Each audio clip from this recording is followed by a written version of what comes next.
தமிழ்நாட்டு முதல்வர் எம்.கே. ஸ்டாலின் அவர்களே வணக்கம்.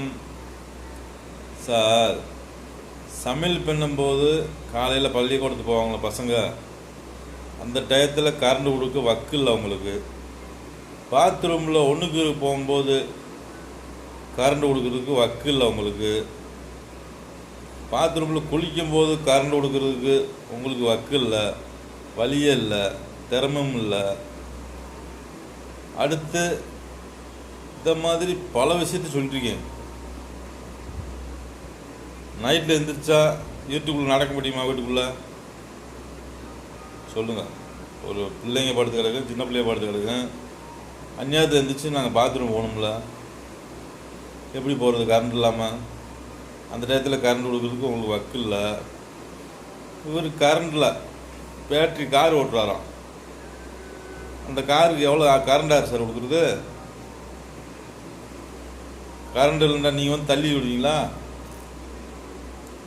இன்றைக்கி டீசல் வாங்கணும். அரசு பேருந்து பொதுமக்கள் 10 ரூபாய்க்கு டிக்கெட் எடுக்காமல் 50 ரூபா, அந்த வேலையை வேறு இடத்துல வச்சு செஞ்சோம்னா 50 ரூபா கொடுப்பாங்க. இவங்க தள்ளி கிடக்காங்க பசப்பூரா. இந்த பேட்ரி வாங்கினதை சார்ஜ் இல்லாமல் ஆனால் நின்றுக்கிருச்சுண்டா நீங்கள் வந்து தள்ளி விடுவீங்களா சார்? இந்த வண்டி நீங்கள் ஓட்டவே கூடாதா சார்? உங்களுக்கு தான் கரண்ட் கொடுக்குறது வழி இல்லையே. உங்கள் சாதனை, உங்கள் வரலாறை படித்து பார்த்தீங்களா சார்? திமுக ஆட்சியில் என்னைக்காச்சும் ஒழுங்காக கரண்ட் வந்திருக்கா? சொல்லுங்கள் சார். அடுத்து பெண்களுக்கு ஆட்டோ வாங்கி கொடுத்தீங்க. இன்னைக்கு பெண்கள் பூரா எப்படி ஆட்டோ ஓட்டுவாங்க சொல்லுங்கள்? பஸ்ஸை ஃப்ரீயாக போட்டீங்க, எல்லா பேரும் பஸ்ஸில் ஏறி போவாங்க. அப்போ பெண்கள் அப்புறம் முட்டாளாக்குனீங்களா?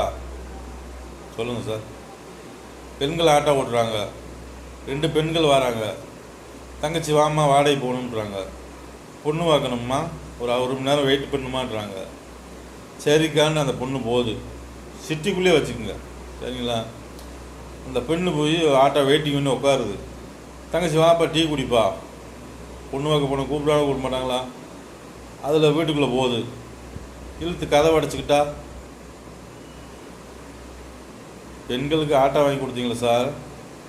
எல்லா பெண்களும் நல்லவங்க இருக்காங்களா? இந்த டிரைவர் பொண்ணை வீட்டுக்குள்ளே விட்டு கதவை அடைச்சிக்கிட்டா அந்த பெண்ணு எப்படி தப்பிச்சு வரும்? என்ன அர்த்தத்தில் நீங்கள் பெண்கள் ஆட்டோ ஓட வர்றீங்க? வேலை கொடுத்தீங்களா? அதிமுக, திமுக, பிஜேபி, காங்கிரஸ் எல்லாம் பெண்கள் ஆட்டோ ஓட்டணுமா?